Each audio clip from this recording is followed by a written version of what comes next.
చౌదరి గారు, ఓ నాయుడు గారు, రెడ్డి గారు, ఓ రాజు గారు, మీ పేరు చివరలో ఆ తోకలెందుకు, ఈ ఊరు చివరనే మా పాకలెందుకు?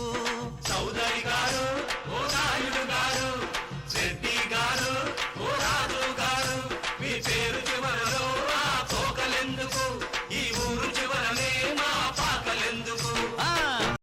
అందరికీ నమస్కారం. ఎస్ఎస్ మాటకు స్వాగతం. ఏంట్రా ఇవాళ కొత్తగా ఎస్ఎస్ మాటలో పాటలు వినిపిస్తున్నాయని షాక్ అవ్వండి. ఈ సాంగ్ ఎందుకు వేసిందో దానికి ఒక కారణం ఉంది. ఇవాళ మనం మాట్లాడుకోవాలనుకుంటున్న టాపిక్ ఏంటంటే రిజర్వేషన్స్ ఉండాలా ఉండకూడదా అనే అంశం గురించి మనం మాట్లాడుకుందాం. అన్నిటికన్నా ముందు మొన్న ఒక న్యూస్ చూశాను. ఆ న్యూస్ చూసిన వెంటనే నన్ను అది చాలా టచ్ చేసింది. ఏంటంటే గుజరాత్లో ది మోడల్ స్టేట్ అని ఇండియా మొత్తం మీద ఏ గుజరాత్ని అయితే మోడల్ స్టేట్గా చూపించి, ఏ గుజరాత్ ముఖ్యమంత్రిని అయితే, ఇతను కానీ ప్రధానమంత్రి అయితే దేశం మొత్తం అద్భుతాలు జరిగిపోతాయని చెప్పి చూపించి, ఏ గుజరాత్ ముఖ్యమంత్రిని అయితే చూపించి, అప్పటి వరకు నా కాంగ్రెస్ పాలన పేరుకి అది వంశపారపర్య పాలన అయినప్పటికీ, అందులో తరతరాలుగా కొడుకులు మనవళ్ళు వస్తున్నప్పటికీ అక్కడ పాలిస్తున్నది ఎవరు? ఒక ఎడ్యుకేషనలిస్ట్, ఒక మన్మోహన్ సింగ్. అంతకుముందు పాలించింది ఎవరు? ఒక పివి నరసింహారావు. సో వీళ్ళెవరు? ఇండియాకి ఒక ఇండస్ట్రియల్ రెవల్యూషన్ ఇంట్రడ్యూస్ చేసిన వాళ్ళు. ప్రైవేటైజేషన్, లిబరలైజేషన్ అండ్ గ్లోబలైజేషన్ అనే కాన్సెప్ట్స్ తీసుకొని వచ్చి ఎఫ్డిఎస్ ఎక్కువ పెంచి, నీలాంటి వాళ్ళు నాలాంటి వాళ్ళు మన గవర్నమెంట్ ఉద్యోగాలలో ఇచ్చి సావదు. మన ఒక ఎంఎన్సీల్లోనో లేకపోతే ఎన్నో కంపెనీలు మన ఉద్యోగ అవకాశాలు పొందడానికి అవసరమైనటువంటి అనేకమైనటువంటి విప్లవాత్మక మార్పుల్ని ఈ దేశంలో ప్రవేశపెట్టిన గొప్ప గొప్ప నాయకులు ఉన్నారు ఆ పార్టీలో. ఆ పార్టీ గొప్పతనమా లేకపోతే పరిపాలించిన వాళ్ళది గొప్పతనమా అంటే మీరు అక్కడ పర్సన్ మాత్రం చూడండి. ఒక మన్మోహన్ సింగ్ ని అప్పట్లో 2014 ఎలక్షన్లలో ఏ సోషల్ మీడియాని అయితే యూజ్ చేసుకొని బీజేపీ వాళ్ళు ట్రాల్ చేశారో, ఆ సోషల్ మీడియా రావడానికి కారణమైనటువంటి ఒక రెవల్యూషన్ ని తీసుకొని వచ్చింది కూడా ఆ మన్మోహన్ సింగ్, ఆయనతో పాటు పివి నరసింహారావు, వీళ్ళిద్దరూ చొరవతోనే అవన్నీ వచ్చాయి. కాంగ్రెస్ చేసినటువంటి సంస్కరణల్ని ఉపయోగించుకొని కాంగ్రెస్ ని పడగొట్టింది బీజేపీ. ఓకే, టాపిక్ పక్కన పెడితే, గుజరాత్ ముఖ్యమంత్రిగా మోడీ గారు వరుసగా 3 సార్లు గెలిచిన తర్వాత గుజరాత్ ని చాలా మోడల్ స్టేట్ గా డెవలప్ చేశాము, అన్ని రకాలుగా మేము అభివృద్ధి అయిపోయాము, చాలా సమన్యాయం ఇక్కడ ఉంది. మేం జంతువులం కాదు, మనుషులం. మీలాగా మేం కూడా మనుషులుగానే పుట్టాం. మీ పిల్లలు చదువులు చదివి జీవితంలో ఎదుగుతున్నారు. మరి మా పిల్లలు ఇంకా ఎన్నాళ్ళు ఈ వెనుకబడితనంలో మగ్గాలి? 10-15 రోజులుగా మా పిల్లలు బడికి వెళ్ళటం లేదు, ఇంట్లోనే ఉంటున్నారు.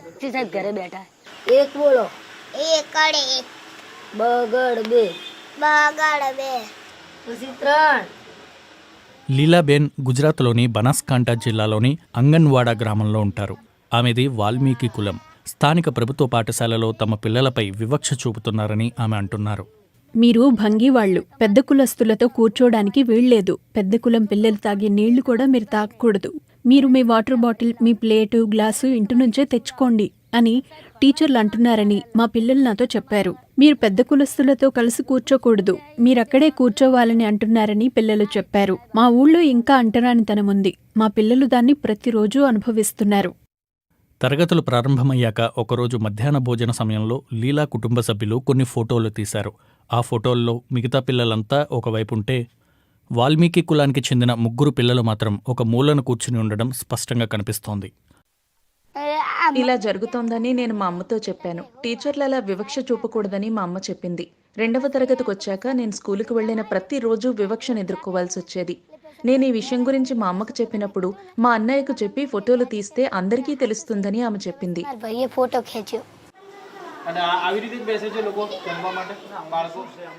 బీబీసీ ఆ స్కూల్కి వెళ్లి దళిత కుటుంబాల పిల్లలపై వివక్ష ఆరోపణలపై ప్రశ్నించినప్పుడు వాళ్లు దాన్ని ఖండించారు.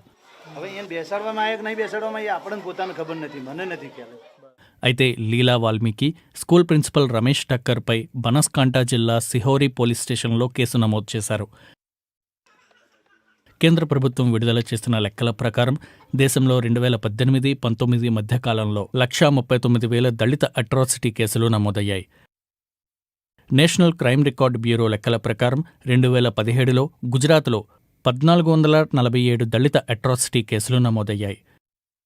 2018లో ఈ సంఖ్య 1426 కాగా 2019లో 1416 కేసులు నమోదయ్యాయి. ఇక 2010లో నవసర్జన్ ట్రస్ట్ అనే సామాజిక సంస్థ అంటరానితనంపై ఓ సర్వే నిర్వహించింది. એટલે સર્વેનું તારણ એવું હતું કે ગુજરાતમાં 54% શાળાઓ ఈ సర్వే లెక్కల ప్రకారం 54% ప్రభుత్వ పాఠశాలల్లో మధ్యాహ్న భోజన సమయంలో దళిత విద్యార్థులను వేరుగా కూర్చోబెడుతున్నారని తేలింది. ఇది కేవలం గుజరాత్కు సంబంధించిన సమస్య మాత్రమే కాదు, మిగతా రాష్ట్రాల్లోనూ మేము దీన్ని చూశాం. સામે આવી રહ્યા છે. गुजरात के कई गांवों में दलित అట్రాసిటీ కేసులు రాష్ట్రంలో చాలా చోట్ల నమోదవుతున్నాయి. కానీ చాలా కేసులు కేవలం పోలీసు ఫిర్యాదులుగానే మిగిలిపోతున్నాయి. లీలాబెన్ కూడా పోలీసులకు ఫిర్యాదు చేశారు. కానీ ఆమె పిల్లలు మళ్లీ స్కూలుకు ఎప్పటికి వెళ్లగలరో ఎవ్వరికీ తెలీదు.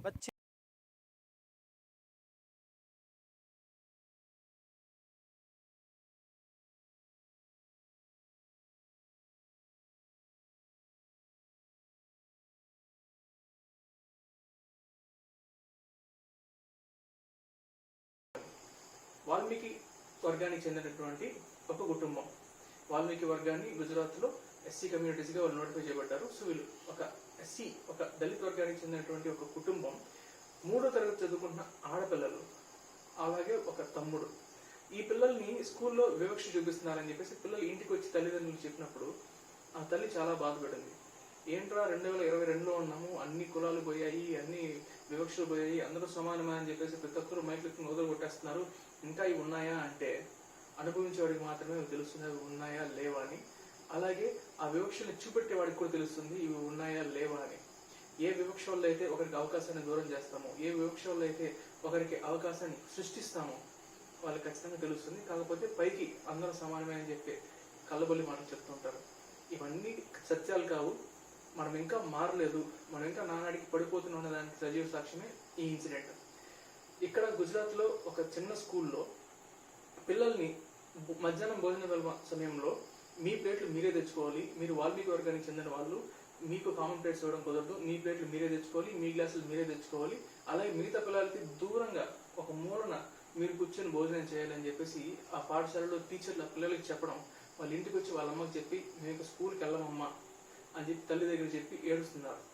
మీరే ఒకసారి ఊహించుకోండి, మీ పిల్లల్ని స్కూల్లో మీ ప్రాంతం వలనో, రంగు వలనో, మీ వేషధారణ వలనో, లేకపోతే మీ కులం వలనో, మీ భాష వలనో ఏదో ఒక మూలన వారి మీద వివక్ష చూపించి వారిని సపరేట్గా కూర్చోబెడితే ఆ పసి హృదయాలు ఎంత తలడిల్లిపోతాయి. ఆ పిల్లలు వచ్చి మీకు వచ్చి అమ్మ నన్ను ఇట్లా మొత్తం స్కూల్లో వివక్ష చూపిస్తున్నారు, నన్ను సపరేట్గా చూస్తున్నారు, నన్ను టీచ్ చేస్తున్నారంటే మనం తట్టుకోలేమే.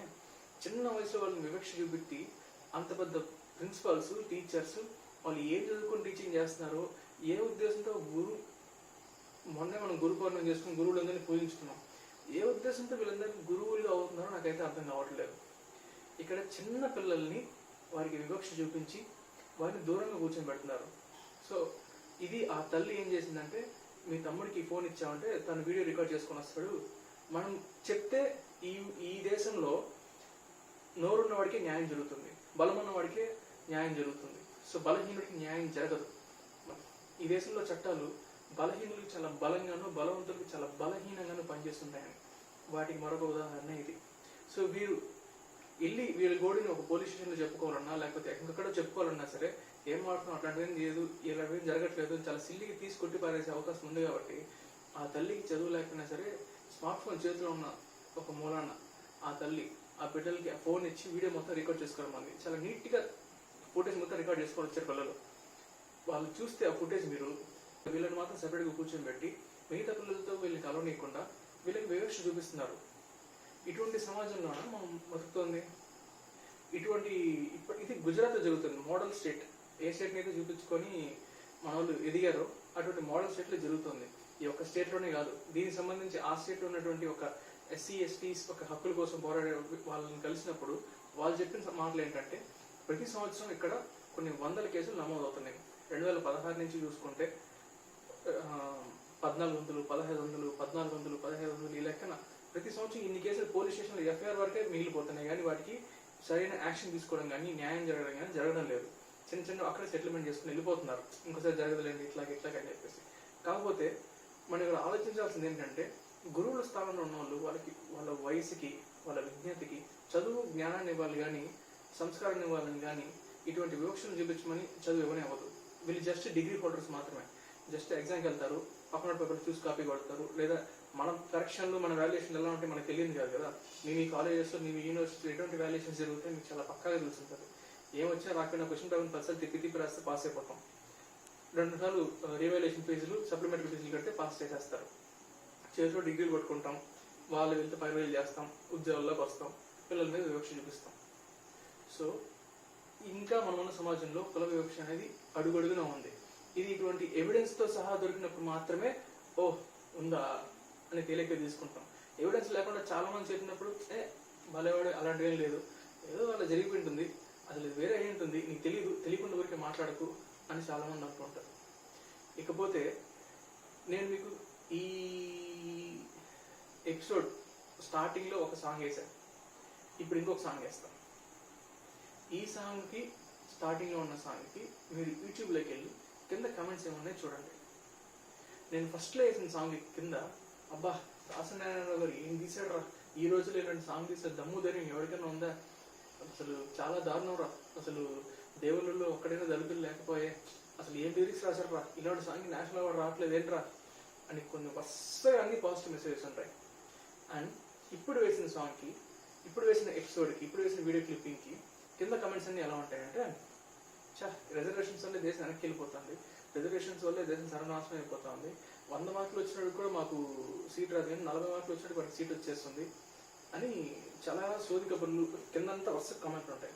ఇక ఏం చెప్పదలుచుకుంటున్నానంటే, సోషల్ మీడియాలో మనం అందరం బతుకుతున్నాం. ప్రజెంట్ ఏదైనా తెలుసుకోవాలన్నా సరే, దేని గురించి ఎంక్వైరీ చేసుకోవాలన్నా సరే, సోషల్ మీడియా ఒకటే మనకి పర్వాలుగా మారిపోయింది. దాంట్లో నిజాలు ఉంటాయి, అబద్ధాలు ఉంటాయి. At the same time social మీడియాలో ఒక ఫ్లో పోతూ ఉంటుంది. అందరూ దీన్ని మెచ్చుకుంటా అంటే మనం అక్కడ మెచ్చుకోకుండా ఇది ఎందుకు ఇలా జరిగింది, నేను క్వశ్చన్ చేస్తే తప్పైపోతామేమో, అందరి దగ్గర టార్గెట్ అయిపోతామేమో అని చెప్పి మనం అక్కడ తప్పుని మనసుకు తెలుస్తున్నా సరే, అందరూ మెచ్చుకున్నారు కదా, మనం ఒక లైక్ వేద్దాం, మనం ఒక కమెంట్ పెడదాం, మనం ఒక సూపర్గా రాద్దాం అని ఉంటుంది. అందరూ తిరుగుతున్నారంటే మనం అక్కడ పోయి మధ్యలో వీళ్ళు ఎందుకు తిరుగుతారు, ఇది తప్పు అని క్వశ్చన్ చేస్తే మళ్ళీ మనం అక్కడ టార్గెట్ అవుతామేమో, మనల్ని ఎక్కడ తిరుగుతారేమో అని చెప్పి మళ్ళీ మనం కూడా అక్కడ వేసి ఇది తప్పు అని చెప్తుంటాం. మనలో 100కి 60% నుంచి 70% మంది ఇలాగే వెళ్తూ ఉంటారు. ఒక 10లో 2 3 మాత్రం ఆగి ఆలోచించి ఏది నిజం, ఏది అబద్ధం, దీని సత్యమంతా అసత్యమంతా, ఇందులో వ్యాలిడిటీ ఉందా లేదా అని చెక్ చేసి మరి వాళ్ళు బిహేవ్ చేస్తుంటారు. సో మీ అందరికీ నేను చెప్తుంది ఏంటంటే, ఏది గుడ్డిగా నమ్మేకండి. మీ తాతలు చెప్పిందో, మీ బామ్మలు చెప్పిందో, లేకపోతే మీ ఇంట్లో మిమ్మల్ని పెంచిన విధానమో, లేకపోతే మనం ఇది, మనం అది, మనం పులులు, మన సింహాలు, మన కింగ్స్, మన తోప్స్, ఇలాంటివేమీ నమ్మకండి. వాళ్ళు చాలా అదములు, వాళ్ళు చాలా ఇది, అలాంటివి నమ్మకండి. మీ అంతకు మీరు ఎంక్వైరీ చేయండి, ఎంక్వైరీ చేసుకుని తెలుసుకోండి ఎవరు ఎలాంటి వ్యక్తులు అనేది వాళ్ళ వ్యక్తిత్వాన్ని బట్టి నిర్ణయించుకోండి. ఒక వ్యక్తిని దగ్గర చేర్చుకోవాలంటే అతని వ్యక్తిత్వం కారణం అవ్వాలి, కానీ అతని కులమో, అతని పుట్టుకో, అతని మతమో, అతని ప్రాంతమో, అతని భాష ఇవి కారణాలు కాకూడదు. అలాగే ఒక వ్యక్తిని దూరం పెట్టాలంటే కూడా అతని కులం, అతని వ్యక్తిత్వం, ఇలా ఒక వ్యక్తిని మనం దగ్గర చేర్చుకోవాలన్నా దూరం పెట్టాలన్నా సరే అతని వ్యక్తిత్వం మనకి కారణం అవ్వాలి. అంతేగాని అతని కులము, అతని మతము, అతని ప్రాంతము, అతని భాష, అతను రూపో రేఖలో అందంగా ఉన్నాడు, అందంగా లేదు, ఇవి ప్రామాణికాలు కాకూడదు. సో ఎప్పుడన్నా గుర్తుపెట్టుకొని ఒక వ్యక్తిని మనం దగ్గర పెట్టాలన్నా దూరం పెట్టాలన్నా అతని వ్యక్తిత్వం మాత్రమే మనకి ప్రామాణికం కావాలి. వ్యక్తిత్వాలు అన్ని కులాల్లోనే ఉంటాయి, అన్ని మతాల్లోనే ఉంటాయి, అన్ని ప్రాంతాల్లో ఉంటాయి, అన్ని భాషలు మాట్లాడే వాళ్ళలో ఉంటారు. పలానా కులం వారు మొత్తం ఇలాగే ఉంటారు అనట్లేదు, పలానా మతం వారు మొత్తం ఇలాగే ప్రవర్తిస్తారు అనట్లేదు, పలానా ప్రాంతం నుంచి వచ్చిన వాళ్ళందరూ ఇలా ఇంతే అనడానికి లేదు. సో పర్సన్ టు పర్సన్ మనం డిఫరెన్షియేట్ చేసుకొని అతని మంచా చెడ్డ, ఉండొచ్చా ఉండకూడదా, నమ్మచ్చా నమ్మకూడదా అని అతని ప్రవర్తనని, అతని క్యారెక్టర్ని బేస్ చేసుకుని మాత్రం మనం నిర్ణయాలు తీసుకోవాలి. ఇకపోతే ఈ రిజర్వేషన్స్ వల్ల మంచి జరుగుతుందా చెడు జరుగుతుందా అనేది పక్కన పెడితే, జయప్రకాష్ నారాయణ గారు లోక్సత్తా పార్టీ నడిపే క్రమంలో ఒక మంచి సలహా అందరికీ ఇచ్చారు. ఏంటంటే, మీ పిల్లల్ని మీ స్కూల్లో జాయిన్ చేసేటప్పుడు వారికి క్యాస్ట్ కాలంలో ఏమీ రాయకండి అని. అది చాలా మందికి 2 రకాలుగా అర్థమైంది. ఒకటి, క్యాస్ట్ కాలంలో ఏమీ రాయకపోతే అసలు రిజర్వేషన్ అనేటివి ఉండవని.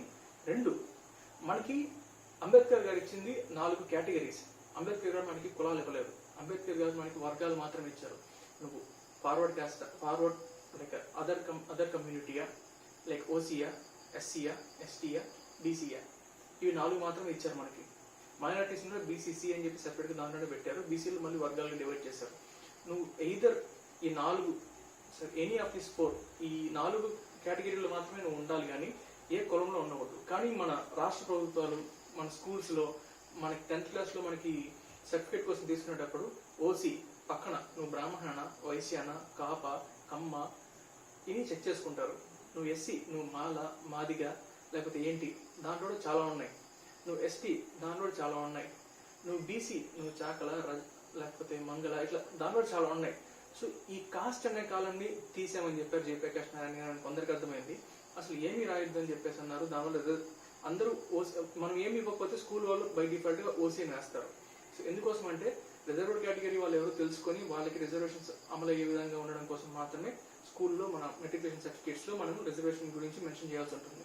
మనం ఏమి మెన్షన్ చేయకపోతే వీడికి రిజర్వేషన్ అవసరం లేదు అనుకుని ఓసీ కిందకి వేస్తారు. ఇది ఈ రెండు రకాలుగా ఎలా అర్థమైందంటే, ఒకరికి అందరూ ఏమి చెప్పకపోతే, అందరూ ఓసీ లేకపోతే రిజర్వేషన్స్ అనేవి ఉండవు కదా, జస్ట్ మార్క్స్ మాత్రమే ప్రామాణికం అవుతుందని ఒకరికి అర్థమైంది. ఇంకొక వర్గానికి ఏమర్థమైందంటే, ఆయన క్యాస్ట్ గురించి మాత్రమే చెప్పారు, క్యాస్ట్ని మెన్షన్ చేయొద్దండి, జస్ట్ ఓసీ అని మెన్షన్ చేయండి, జస్ట్ బీసీ అని మెన్షన్ చేయండి, జస్ట్ ఎస్సీ అని మెన్షన్ చేయండి, జస్ట్ ఎస్టీ అని మెన్షన్ చేయండి. కొన్ని రోజుల తర్వాత ఈ 4 కేటగిరీలు పోయి అంబేద్కర్ గారు కోరుకున్నట్టుగా ఓన్లీ ఒకటే వస్తుంది. అసలు కేటగిరీని కావాలంటే స్కూల్స్ తీసేయడానికి వస్తుంది, మేల్ ఫీమేల్ అది మాత్రమే వస్తుంది. సో ఈ రకంగా కొందరికి అర్థమైంది. కానీ మనం మొదటి కేటగిరీ అందరినీ ఓసీ అని పెట్టమన్న ఆలోచిస్తే అందరూ ఓసీ అని పెట్టకపోవడానికి గల కారణాలు ఏమని నేను చెప్తాను. ఇప్పుడు పలానా వాళ్ళు, పలానా రెడ్డి గారు అబ్బాయి, పలానా రెడ్డి గారు వచ్చారు, పలానా నాయుడు గారు అబ్బాయి, పలానా శర్మ గారు, లేకపోతే పలానా శెట్టి వచ్చారు, శెట్టి గారు, ఇలా వీళ్ళకి ఇచ్చే మర్యాద అలాగే ఒక మంగళ పని చేసే వాళ్ళకో, ఒక రజకులకో, ఒక యాదవులకో, లేకపోతే ఇంకా కిందకు వస్తే ఒక చెప్పులు కుట్టుకునే కార్మికులకో, ఒక సఫాయి కార్మికులకో వీళ్ళకు ఉండదు ఆ మర్యాద. వీళ్ళ పిల్లలు పలానా దగ్గరికి వెళ్తే పలానా వాళ్ళ పిల్లలని వీళ్ళకి పనులు జరగవు. ఈ నేను చెప్పినటువంటి ఈ ఇంతమంది చెప్పినట్టు గారు అని యాడ్ చేసేటువంటి ఇటువంటి వర్గాలకు చెందిన వాళ్ళ పిల్లలు బయట అయితే వాళ్ళకి పనులు జరుగుతాయి. ఇప్పుడు అందరినీ ఓసీ కేటగిరీలు వేస్తే పిల్లలు కొంచెం చదువు బాగా వచ్చి అందరూ ఎవరైతే మెరిట్లో ఉంటారో వాళ్ళందరూ కాలేజీలో సీట్లు వస్తాయి, లేకపోతే ఎగ్జామ్ రాస్తే జాబ్లు వస్తాయి. అలాగని పక్షంలో వీళ్ళకి ఈ అదర్ కమ్యూనిటీస్గా చెప్పిన వాళ్ళకి వీళ్ళ పేరు మీద పలుకుబడి మీద పనులు జరిగిపోతాయి. మన రెడ్డి గారు కొన్నాడు ఖాళీగా ఉండడం ఏంట్రా, మందిరం పంపించండి, వాడికి ఇబ్బంది చేసి పెడదాం, మనోడు ఇబ్బంది పడడం ఏంట్రా, నువ్వు రారా చాలా ఉన్నాయి, ఎవరెవడో ఉద్యోగాలు చేసుకుంటాను, నీకు నేను ఇప్పిస్తాను అని చేసి పెట్టే సౌలభ్యం ఇటువంటి కులాలలో, ఎందుకంటే అభివృద్ధి చెందారు ఎప్పటికో, ఆ వర్గాలు మొత్తం అభివృద్ధి చెందినవి. సో వాళ్ళల్లో ఈజీగా ఒకవేళ పిల్లోడికి చదువు అవ్వకపోయినా సరే వేరే విధంగా సినిమాల్లో పెట్టడమో, లేకపోతే వేరే దగ్గర ఉద్యోగం ఇప్పించడమో, వ్యాపారం పెట్టించడమో, లేకపోతే వాళ్ళ దగ్గర పనులు పెట్టుకోవడమో, లేకపోతే ఒక కాంట్రాక్టర్ దగ్గర పెట్టించడమో, చిన్న చిన్నగా వాళ్ళు ఏం లేకపోయినా సరే డెవలప్ అవడానికి ఎన్నో ఆస్కారాలు వాళ్ళు సృష్టిస్తారు. అది కాని పక్షంలో ఈ బీసీ, ఎస్సీ, ఎస్టీ మైనారిటీ వర్గాల్లో వీరికి చదువు తప్ప వేరొక ప్రత్యామ్నాయం లేదు. వీళ్ళు ఎదగాలంటే ఖచ్చితంగా వీళ్ళకి చదువు కావాలి. అందుకే అంబేద్కర్ గారు పెట్టింది ఓన్లీ ఎడ్యుకేషన్ అండ్ జాబ్లో మాత్రమే వాళ్ళకి రిజర్వేషన్స్ పెట్టారు. ఎందుకు పెట్టారంటే ఖచ్చితంగా 10 సీట్లు వీళ్ళకి పెట్టండి, 10 సీట్లకి వాళ్ళు రావాలి. వాళ్ళలో ఒకవేళ బాగా వచ్చి మీరు అనుకున్నట్టు కాకుండా వాళ్ళలో కూడా 100 out of 100 తెచ్చుకుంటే, అందరూ 100 out of 100 తెచ్చుకుంటే ఏజ్ కేటగిరీ ఏజ్ బేస్ చేసుకొని వాళ్ళకి 10 సీట్లు ఇవ్వండి. లేదంటే 100, 90, 85, 80, 70 ఇట్లా వచ్చినప్పుడు టాప్ 10 వాళ్ళు ఎవరు ఉంటారో వాళ్ళకి సీట్లు రిజర్వ్ చేసి పెట్టండి. ఆ టాప్ 10లో మేబీ 50 వచ్చిన ఉండొచ్చు, 60 వచ్చిన ఉండొచ్చు, లేదా వాళ్ళలో ది టాప్ 10లోనే అందరూ 95 లోపల ఉండొచ్చు, చెప్పలేం. ఈ రోజులో మీరు చూసుకుంటే ఎస్సీ, ఎస్టీలో కూడా అందరూ 95 పైన, 10 out of 10 జీపీఏలు, నియర్ బై 100లు, ఇంటర్మీడియట్లో చూసుకుంటే 980లు, 980లు, 970లు కొట్టుకున్నారు. సో కాలేజ్ టాపర్లు, స్కూల్ టాపర్లు చాలా మంది అవుతున్నారు. సో మీరు వీళ్ళు మాత్రం అవుతారు, వీళ్ళు మాత్రం అవరు అనట్లేదు. స్వతంత్రం వచ్చిన తర్వాత ఈ రిజర్వేషన్ల వల్ల వీరికి కొంత సౌలభ్యము, కొంత చట్టబద్ధత కల్పించిన తర్వాత కొంత వీళ్ళు భద్రంగా అట్ ద సేమ్ టైం గౌరవంగా బతికిన తరువాత వీరి 2వ తరానికో 3వ తరానికో ఈ రిజల్ట్స్ మనం చూస్తున్నాం. మొదటి తరంలో ఇటువంటి రిజల్ట్స్ మనం చూడలేదు. సో వాటిని బేస్ చేసుకుని వీళ్ళు ఎవరో చదువుకున్న వాళ్ళు వీళ్ళకి ఎక్కువ మార్కులు రావు, వీళ్ళకి తక్కువ మార్కులు వచ్చేసరికి సీట్లు వచ్చేస్తాయి, అది జరగని పని. సో వీళ్ళలో కూడా వచ్చే వాళ్ళు ఉన్నారు, ఇంకా రావాల్సిన వాళ్ళు చాలా ఉన్నారు.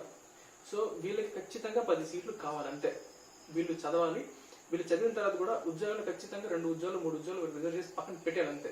ఈ 2 ఉద్యోగాలు 3 ఉద్యోగాలు వస్తేనే ఆర్థికంగా వీళ్ళు ఎదుగుతారు. ఏ గవర్నమెంట్ ఉద్యోగం లేకపోయినా సరే ఎన్నో రకాలుగా చుట్టుపక్కల వాళ్ళ వర్గీయులు, వాళ్ళ కులానికి సంబంధించిన వాళ్ళు వాళ్ళని అప్లిఫ్ట్ చేసి వ్యాపారాల్లోనూ ఇంకొక విధంగానూ సెటిల్ అయిన వాళ్ళని ఎన్నో మంది మనం ఉదాహరణలుగా చూడొచ్చు. కానీ ఈ కమ్యూనిటీస్లో వాడు ఉద్యోగం చేసి భద్రంగా వాడు బతుకుతుంటే దాన్ని కూడా చూసి తట్టుకోలేక అక్కడ కూడా ఏదో లిటిగేషన్లు పెడుతూ ఉంటారు. మీరు కావాలంటే ఒకసారి నా మాటలు నమ్మద్దు, ఎవరి మాటలు నమ్మద్దు, ఒకసారి క్రాస్ వెరిఫై చేసుకుంటే వెళ్ళండి. మీ ఊళ్ళల్లో ఎంతమందికి ఇలా జరుగుతుంది, అదర్ కమ్యూనిటీస్ వాళ్ళకి ఎంతమందికి అవకాశాలు ఉంటున్నాయి, అది లేని వాళ్ళకి ఎంతమందికి అవకాశాలు లేదు. చాలామంది అవకాశాలు ఉన్నా సరే చిన్నప్పటి నుంచి వాళ్ళు ప్రైడ్లో పెంచుంటారు. మన రెడ్డిరా, మన నాయుడురా, మన బ్రాహ్మణులరా, ఈ ప్రైడ్ ఉంటుంది కాబట్టి వాళ్ళకి చిన్న ఉద్యోగాలు తెలిసినప్పుడు వాళ్ళు వెళ్ళరు.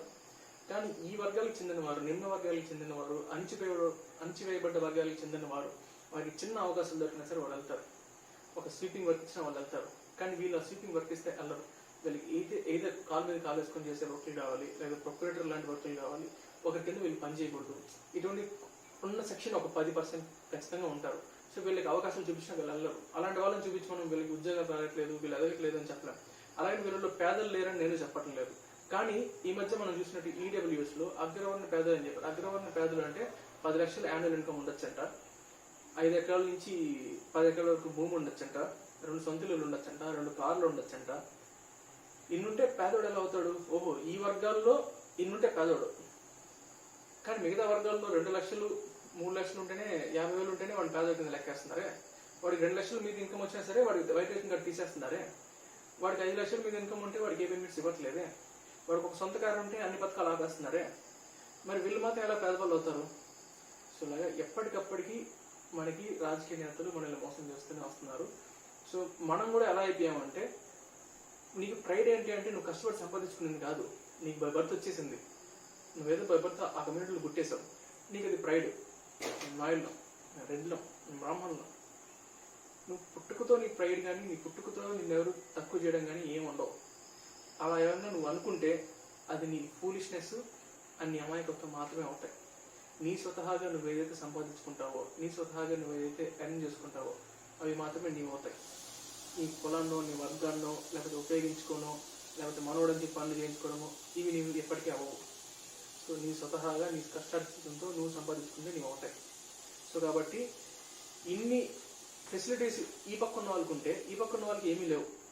ఒక సినిమాలో కూడా ఎలా ఉంటుంది, మీరు మమ్మల్ని కాస్తైనా గౌరవిస్తున్నారంటే అది ఎందుకంటే మా మీద ఉన్న గౌరవంతో కాదు, మాకంటూ కొన్ని చట్టాలు ఉన్నాయి, ఆ చట్టాల మీద భయంతో మీరు మమ్మల్ని గౌరవిస్తున్నారు. అది లేకపోతే ఈ పాటికి ఎప్పుడో మమ్మల్ని చెత్తకుప్పలో పడేసి ఉంటారని చెప్పేసి రజనీకాంత్ చెప్పిన డైలాగ్ ఉంటుంది. ఆ సినిమాను డైరెక్ట్ చేసిన పారంజిత్ ఒక దళిత్ వర్గానికి చెందినవాడు. అతను అంతకుముందు తీసిన కబాలా సినిమాలో కూడా కమ్యూనిటీ ఫీలింగ్స్కి సంబంధించి ఒక డైలాగ్ వేశాడు. ఏంటంటే, మన దేశం వాళ్ళు ఎక్కడికి వెళ్ళినా సరే జాతి, కులం, అంతస్తు వీటిని తీసుకొని వస్తారు. ఈ బట్టలు ఉన్నాయే, ఈ బట్టలు లేనివాడేసుకున్నా ఉన్నవాడేసుకున్నా ఒకేలాగా ఉంటాయి. కానీ ఈ మనిషి ఉన్నాడే, అబ్బాబో కులము, మతము, ప్రాంతము, జాతి, రంగు, రూపు అని చెప్పేసి ఎన్నో చెత్త పనులనే చేస్తుంటాడు. ఇంకొక జన్మ అంటూ ఉంటే మనిషిగా మాత్రం పుట్టనేకూడదు అని చెప్పి ఒక డైలాగ్ ఉంటుంది. అది సత్యం. ఈ 2 అంశాలని పరిగణలో తీసుకొని పారంజిత్ అనే ఆయన కేవలం రజనీకాంత్ లాంటి స్టార్ నేను చేతికిస్తే కులం పరంగా సినిమాలు తీసుకుంటానని చెప్పేసి మనలో చాలా మంది బాగుంటారు. ఎందుకు ఫ్లాప్ లేదంటే వాడు కులం గురించి చెప్పుకుంటే ఫ్లాప్ అవుదాని. మరి మన వాళ్ళు చిరంజీవి లాంటి వాళ్ళని, బాలకృష్ణ లాంటి వాళ్ళని, పెద్ద పెద్ద స్టార్ని పెట్టుకొని పల్నాటి బ్రహ్మనాయుడు, నరసింహనాయుడు, చెన్నకేశవరెడ్డి, సమరసింహారెడ్డి ఇలాంటి సినిమాలు తీసి మనం ఆదరించంగా. అంటే హైయర్ స్టేటస్లో లేకపోతే మంచి అచీవ్ చేసిన విధంగా ఈ కమ్యూనిటీస్ వాళ్ళని చూపిస్తే చూస్తాం. లేదా నిమ్న వర్గాల నుంచి వచ్చిన వాడు, ఒక దళిత వర్గాల నుంచి వచ్చిన వాడు ఒక హై స్టేటస్లో మలేషియాలో ఒక డాన్లో అంటే మనం తట్టుకోలేము. బాంబేలో, ధారావిలో మిగతా హై కమ్యూనిటీస్ అల్లాడిస్తే మనం తట్టుకోలేము. అవన్నీ పక్కన పెడితే 2 సినిమాలు మీరు చూడగానే మీకు ఇది కులం పరంగా సినిమాలు తీసుకుంటున్నాడు, వాడు క్యాష్ వాడు మోసుకుంటున్నాడు మీకు అనిపిస్తే, మరి మన తెలుగు ఇండస్ట్రీలో కొన్ని 10 సంఖ్యలో సినిమాలు తీశారు కులాల పేర్లు పెట్టుకొని, రెడ్డి, నాయుడు అని పేరు పెట్టుకొని. మరి అప్పుడెప్పుడు మీకు వీళ్ళు కులం పరంగా తీస్తున్నారు అనిపించలేదా? అనిపించదు. ఎందుకంటే మనం బ్రెయిన్లో అలా ఫీల్ అయిపోయి ఉంటుంది. సో వీలైతే తీయచ్చు, వీలైతే తీయకూడదు. సో ఇలాగా ప్రతి చోట వీళ్ళకి అన్యాయం జరుగుతూనే ఉంటుంది. ఇప్పుడు కానీ వీళ్ళు జయప్రకాష్ నారాయణ గారు చెప్పినట్టుగా ఓసీ ఓసీ ఓసీ అని పెట్టుకొచ్చారంటే వీడికి ఏమైనా రేపు అన్యాయం జరిగినప్పుడు వీడు పోయి గట్టిగా ప్రశ్నించడానికి వీడి పక్కన గొంతు ఉండదు.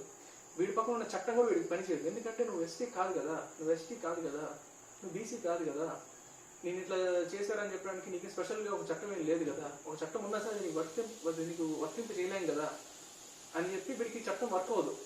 ఈ భయం ప్రధానంగా వాళ్ళలో ఉంటుంది. 2, పేరుకి నువ్వు ఓసీ అని మార్చుకున్నప్పుడు కూడా నీ పేరు చివరిలో రెడ్డి లేదు, నీ పేరు చివరిలో నాయుడు లేదు, నీ పేరు చివరిలో రావు లేదు, నీ పేరు చివరిలో చౌదరి లేదు, నీ పేరులో సంప్రదాయబద్ధమైన సంస్కృత పదాలు ఏమీ లేవు. సో నువ్వు బ్రాహ్మణుడు కాదని తెలుస్తుంది, నువ్వు వైశ్యుడు కాదని తెలుస్తుంది, నువ్వు రెడ్డి కాదని తెలుస్తుంది, నువ్వు నాయుడు కాదని తెలుస్తుంది. ఒక మనిషిని చూస్తే మన సొసైటీలో అతను నిలబడిన విధానాన్ని దగ్గర నుంచి అతను మాట్లాడే మాట తీరు వరకు ప్రతి నిమిషం కొత్త వ్యక్తులు పరిచయం అయితే వాళ్ళని వీడు ఏ వర్గానికి చెందినవాడు ఏంటాడు అని అంచనా వేయడానికే మనలో 99% మంది ఆలోచిస్తుంటాం. కాదంటారా? నేనైతే చూసిన వాళ్ళలో చాలా మంది మొత్తానికి అందరూ అలాంటి వాళ్ళే. ఒకరితో పరిచయం చేసుకోవడం కూడా నువ్వు మనోడా అని పరిచయం చేసుకునే వాళ్ళని ఇంతమందిని చూసుంటాను. సో దాంట్లో ఏమవుతుందంటే ఏమి రాదు, మన అనేది కలుపుకొని అవసరమైతే వాళ్ళకి సహాయం చేసుకోవడం, వాళ్ళతో సహాయం పొందడం, అవసరం లేకపోతే వాళ్ళని సరే పక్కన పెట్టడం. కానీ ఇది మనం ఎప్పుడు తెలుసుకుంటామంటే వాళ్ళ ద్వారా మనం మోసపోయినప్పుడు మాత్రం తెలుసుకుంటాం. మిగతా టైంలో అంతా కలిపేసుకుని ఉద్దేశించుకుంటూ ఉంటాం. సో ఇలాగా రిజర్వేషన్లు తీసేద్దాం. ఫర్ ఎగ్జాంపుల్, మరి రెడ్డి అనే పేరు చివరిలో తీసేయగలుగుతాం ఆ తోకని. నాయుడు అనే పేరు చివరిలో తీసేయగలుగుతాం ఆ తోకని. రెడ్డి అనే కులం ఒకటి ఉందా? కాపు అనే కులం ఉంది. రెడ్డి అనే కులము, నాయుడు అనే కులం ఒకటి ఉందా? కమ్మ అనే కులం ఉంది. రాయల్స్ అనే కులం ఒకటి ఉందా? బలిజా అనే కులం ఒకటి ఉంది. కానీ పేరు చివరిలో మనం ఎందుకు పెట్టుకుంటాం తోకలు? ఎందుకంటే గుర్తింపు కోసం. నేను రెడ్డే, మా షాప్ మేము రెడ్లే, ఈ షాప్ మంది ఎరా డిస్కౌంట్ ఇస్తా. నేను నాయుడా, మనం నాయుడు ఎరా ఇది మన పార్టీ. నేను రాయల్సా, నువ్వు రాయల్సా, మన పార్టీ, ఇది మన వాళ్ళు, ఇది మంది. ఎంత అధ్వానంగా ఉంటారా అంటే వాట్సాప్లో సోషల్ మీడియాలో గ్రూపులు వేసుకొని ఒక పంచర్ షాప్కి వెళ్ళాలన్నా సరే, పలానా రోడ్లో ఉన్నాను, ఈ సందులో మన వాళ్ళది ఏదైనా పంచర్ షాప్ ఉందా? పలానా రోడ్లో ఉన్నాను, ఈ సందులో మన ఏదైనా ఎలక్ట్రానికల్ షాప్ ఉందా? నేను పలానా షోరూంలోకి వెళ్ళాను, ఇక్కడ పనిచేసే మన వాళ్ళు ఎవరైనా ఉన్నారా అని ఆ గ్రూపుల్లో అడిగేంత అధ్వానంగా ఉంటుంది పరిస్థితి. మనము అని ఐడెంటిఫై చేసుకోవడం కోసం ఈ తోకలు. రిజర్వేషన్స్ తీసి పక్కన పెట్టేద్దాం అంటే రిజర్వేషన్ తీసి పక్కన పెట్టేద్దాం. మరి రెడ్డి అనేది ఎక్కడి నుంచి వచ్చింది? ఒకసారి వెతకండి, ఆ పదం ఎలా వచ్చింది. నాయుడు అనే పదం ఎక్కడి నుంచి వచ్చింది వెతకండి. చౌదరి అనే పదం ఎక్కడి నుంచి వచ్చింది వెతకండి. రావు అనే పదం ఎక్కడి నుంచి వచ్చిందో వెతకండి. రెడ్డి అనేది కులం కాదు, అదొక ట్యాగ్. ఈ ఊరికి ఈయన పెద్ద, ఈ ఊర్లో సమస్యలు మాట్లాడడానికి ఈయన అని ఒకరిని ఎన్నుకుంటే ఆయనకి రెడ్డి అని బిరుదిస్తారు. దాని తర్వాత వాళ్ళ పిల్లలు వాళ్ళ వంశపారంపర్యంగా మేము రెడ్డి వాళ్ళం నేను చెప్పుకుంటా ఆ పేరు చదువు దాని తోకలా తగిలిచ్చేశారు. రావు అనే పదం మనకి కాదు. Surabhi drama company, the world famous, వాళ్ళు మహారాష్ట్ర నుంచి ఇక్కడికి వచ్చినప్పుడు వాళ్ళ పేరు చివరిలో రావు అని ఉండేది. ఆ ప్రాంతం ఈ కృష్ణా గుంటూరు ఈ ప్రాంతంలో వాళ్ళు ఉండి తరతరాలుగా అక్కడ నాటకాలు వాడేవాళ్ళు కాబట్టి వాళ్ళు చాలా ఫేమస్ కాబట్టి వాళ్ళందరి పేరు చివరిలో ఉన్న రావుని అక్కడ ప్రజలు తగిలించుకోవడం స్టార్ట్ చేశారు. ఇలాగే చౌదరి, నాయుడు ఇవంతా ఈ కులానికి ఈ కులం వాళ్ళు ఇది పెట్టుకోవాలి, ఈ కులం వాళ్ళు ఇది పెట్టుకోవాలని కాదు. ఎవరు ఏ పేరైనా పెట్టుకోవచ్చు. ఆ స్వేచ్ఛ స్వతంత్రం రాజ్యాంగం మనకి ఇచ్చింది. కానీ ఇవి పెట్టుకోవడానికి ముఖ్య ఉద్దేశం ఏంటంటే మన వాళ్ళని ఐడెంటిఫై చేయడం. మీరు కాబట్టి గమనించవచ్చు, మీ పక్కింటి పిల్లలకు, మీ ఎదురింటి పిల్లలకు చిన్న వయసులో ఉన్నప్పుడు స్కూల్లో రోషన్ అని, రితీష్ అని, ఇంకోటని రాసుంటారు. కానీ వాళ్ళు 10th క్లాస్కి వచ్చేటప్పటికి వాళ్ళ ప్రోగ్రెస్ రిపోర్ట్స్ కానీ వాళ్ళ స్కూల్ రికార్డ్స్లో కానీ పేరు చివరిలో తోకలను యాడ్ చేస్తారు. రోషన్ కాస్త రోషన్ వర్మ అవుతాడు, రితీష్ కాస్త రితీష్ రెడ్డి అవుతాడు, ఇంకో చేతన్ కాస్త చేతన్ నాయుడు అవుతాడు. ఎందుకంటే ఇంకా గోవాన్ వీడికి సర్టిఫికేట్స్ అన్నింటిలో ఈ పేరు ఇలాగే ఉంటుంది. ఒక ఇంటర్వ్యూకి వెళ్ళినప్పుడు, లేకపోతే వీడి ఆన్సర్ పేపర్ ఒక వాల్యుయేషన్కి వెళ్ళినప్పుడు వీడు 2 పేజీలు రాసి వదిలేసి వచ్చినా సరే వీడిని పాస్ చేయడానికి ఈ పేర్లు ఈ గుర్తింపులు పనికి వస్తాయి. అందుకోసం మనకి పెడతారు. మరి ఇప్పుడు ఉన్న పరంగా ఇది కనీసం మనకి దేనికి వచ్చిందో కూడా తెలియదు. ఇక్కడి నుంచి వచ్చి మనం పెట్టుకుంటూ వచ్చాం. దీన్ని తీసేయగలమా? తీసేయలేం. ఎందుకంటే మనకు ఖచ్చితంగా అది కావాలి. అర్జున్ రెడ్డి అని సినిమా ఒకటి వచ్చినప్పుడు ఆ డైరెక్టర్ మీరు ఎందుకు ఇలా పేరు పెట్టారనేసి అంటే, మనం కాలేజీలో సీనియర్స్ని కంప్లీట్ పేరుతో గుర్తుపెట్టుకుంటాం కదా, ఆ లెక్కన పెట్టాను ఏదో జస్టిఫై చేస్తున్నాడు. ఎవరు? సందీప్ రెడ్డి వంగ. సర్లే, ఆయన ఏ విధంగా తీసినా సరే ఆ సినిమా వచ్చిన తర్వాత మనలో ఎంతమంది ఆ ఫాంట్ తీసుకొని వచ్చి ఆ పిక్ తీసుకొని వచ్చి మన పేర్లకి పక్కన ఆ రెడ్డిని అదే కలర్లో యాడ్ చేసుకొని ఎంతమంది మనం డీపీలుగా పెట్టుకున్నాం. ఆఖరికి అమ్మాయిల పేర్ల చోట్లో ఉండడం చాలా రేర్. అమ్మాయిలు కూడా పెట్టుకున్న చాలా మంది నేను చూశాను. ఎందుకంటే మన ప్రైడ్ ఎక్కడ ఉంటుందంటే మన కులంలో ఉంటుంది. మన ప్రైడ్ మనం సంపాదించిన దాంట్లో ఉండదు. మనకు అంత ఓపిక లేదు, పోనీ మనకు అంత టాలెంట్ లేదా? మనకి టాలెంట్ ఉంటుంది కానీ ఓపిక ఉండదు. పోనీ టాలెంట్ లేనప్పుడు దాన్ని యాక్సెప్ట్ చేసి డెవలప్ అవ్వాలనే ఆశ ఉండదు. ఫ్రీగా వచ్చేసేయాలి, కులం ద్వారా వచ్చేయాలి, పుట్టుక ద్వారా వచ్చేయాలి, మతం ద్వారా వచ్చేయాలి అని మనకి తెచ్చిపెట్టేస్తే మనం గజ్జా కాలు మీద కాలు వేసుకొని వివక్ష చూపిస్తే దిగుతాం. ఇటువంటి సమాజంలో జయప్రకాష్ నారాయణ గారు చెప్పినట్టుగా అందరినీ ఓసీ ఎలా రాస్తారు? చచ్చినా రాయరు. రెండో ఆప్షన్ తీసుకోవచ్చు, కాస్ట్ అనేది పక్కన తీసేయచ్చు. జస్ట్ క్యాస్ట్ అని తీసేది, అదే అంబేద్కర్ గారు చెప్పింది. సో క్యాస్ట్ అనేది తీసేయండి, మీకు నేను 4 కేటగిరీలు ఇచ్చాను, ఓసీ, బీసీ, ఎస్సీ, ఎస్టీ. నా తర్వాత వచ్చేవాడు నీకు ఒకే కేటగిరీ ఇస్తాడు. సో అది ఆయన చెప్పారు. కానీ ఆయన తర్వాత ఆయన లాంటి వారు ఏమని మనం చూడట్లేదు. సో కులాలు మతాలుగా మనం విడిపోకుండా, వివక్షలు మనం చూపించకుండా ఎప్పుడైతే మనం మారుతామో అప్పుడే సొసైటీ మారుతుంది. దీనికి సంబంధించి చాలా పాటలు మీకు ఉంటాయి రెఫరెన్స్గా. మారాలంటే లోకం, మారాలంటే నువ్వే అనేసి. మనం ఆ సినిమాలో పవన్ కళ్యాణ్ చూపించే ఎమోషన్ని ఫాలో అవుతాం, కానీ సాంగ్ వెనకాల ఉన్న ఆ లిరిక్ వెనకాల ఉన్న అంతరార్థాన్ని మనం తీసుకోం. లోకం మారాలంటే నువ్వు ఇప్పటికిప్పుడు సీఎం అయిపోయో, పీఎం అయిపోయో ఒక డ్రాస్టిక్ డెసిషన్స్ తీసుకొని కూర్చొని బటన్ నొక్కాల్సిన అవసరం లేదు. నువ్వు చేయాల్సిందల్లా నువ్వు ఒక్కడు మారడం. నువ్వు ఒక్కడు మారు, నీ తర్వాత నీ కుటుంబం మారుతుంది, నీ కుటుంబం తర్వాత నీ ప్రాంతం మారుతుంది, నీ ప్రాంతం తర్వాత నీ గ్రామం మొత్తం మారుతుంది. ఇలా చిన్నగా గ్రామ స్థాయి నుంచి మొదలుకొని దేశం మొత్తం, ప్రపంచం మొత్తం నువ్వు మార్పుని తీసుకురావాలంటే ముందు నువ్వు మారాలి. ఆ మార్పుకి అడుగు వేయడానికి నీకు ధైర్యం ఉందా? పేరు చివరిలో తోకలు తీసుకోవడానికి నీకు ధైర్యం ఉందా? నీ కులం కాని వ్యక్తుల్ని ఇష్టపడడానికి నీకు ధైర్యం ఉందా? వాళ్ళని పెళ్లి చేసుకోబోతుందని ధైర్యంగా మేమన్నా చెప్పడానికి నీకు ధైర్యం ఉందా? వాళ్ళు కాదంటే వాళ్ళని ఎదిరించైనా సరే వాళ్ళని చేసుకుని నిలబడి చూపించి మీ వాళ్ళని కలుపుకోబోయే ధైర్యం నీకుందా? ఒక వ్యక్తిని పరిచయం అయినప్పుడు మనవాడుని కలుపుకోవాలంటే మనలాంటి వ్యక్తిత్వం గలవాడు, మంచివాడు, మంచి క్యారెక్టర్ గలవాడు అని చూసి తీసుకునే ధైర్యం నీకుందా? పేరు చూపులో ఉన్న తోకలు చూసి ఫేస్బుక్ రిక్వెస్ట్లు, ఇన్స్టాగ్రామ్ రిక్వెస్ట్లు, లింక్డ్ఇన్ రిక్వెస్ట్లు ఇలాంటివి పెట్టకుండా పేరు చూపులో ఉన్న తోకలను చూసి వాల్యుయేషన్స్ చేయడము, మార్కులు ఎక్కువ వేయడము, ఉద్యోగాలు సెలెక్ట్ చేయడము, రెఫరెన్స్లు ఇవ్వడము ఇవి కాకుండా పేరు చూపులో ఉన్న తోకలను చూసి వాళ్ళని ఏదో విధంగా వాళ్ళకి లబ్ధి చేకూర్చడము, వాళ్ళ ద్వారా లబ్ధి పొందాలనుకోవడం కాకుండా అవి లేకుండా ముందుకెళ్ళే సత్తా నీకుందా? ధైర్యం నీకుందా? ఇది ఉంటే నువ్వు మార్పుకి ఒక అడుగు వేసినట్టే. ఎందుకంటే నువ్వు ఎవరేమో తెలియనప్పుడు ఒక్కసారి ఏమీ తెలియకుండా, మీ పేరెంట్స్ ఎవరు తెలియకుండా, నీ పేరు చూడని తోకలు తెలియకుండా, నీ కాస్ట్ ఏం తెలియకుండా నువ్వు వెళ్ళి కొందరితో కలిసి తిరుగు. కొద్ది రోజులు పరిచయం తర్వాత వాళ్ళు నేను అడిగేది నీ కాస్ట్ ఏంటనేసి. నీ కాస్ట్ ఏదో ఒకటి చెప్పు, నువ్వు ఏదైతే తప్పనుకున్నావు అది చెప్పు. నీ పేరు జస్ట్ పేరు చూడని తోకలు తీసి చెప్పు. నీకు వాళ్ళు ఇచ్చే ట్రీట్మెంట్ ఎలా ఉంటుంది నువ్వు చూడు. ఒక 2-3 రోజుల తర్వాత నువ్వు భరించలేవు దాన్ని. దాని తర్వాత నువ్వు ఇది అని చెప్పు. వితిన్ సెకండ్స్లో నీకు ట్రీట్మెంట్ ఎలా మారుతుందో చూడు. ఈ డిఫరెన్స్ లేకపోతే నాకే మార్చుకుంటా. సో కాబట్టి ఊరికే మనం అందరి మీద పడి ఏడవకుండా అసలు ఏం జరుగుతుంది, ఎందుకు ఇలా అవుతుంది, ఇలా ఎందుకు చేయాల్సి వచ్చింది, ఇది ఎంతవరకు అవసరం అనేది కులంకషంగా ఆలోచించి నిర్ణయం తీసుకోండి. నేను చెప్పింది గుడ్డిగా నమ్మద్దండి. మీకంటూ ఒక బుర్ర ఉంది, నిజమా కాదాన్ని ఉపయోగించండి, నిర్ణయాలు తీసుకోండి.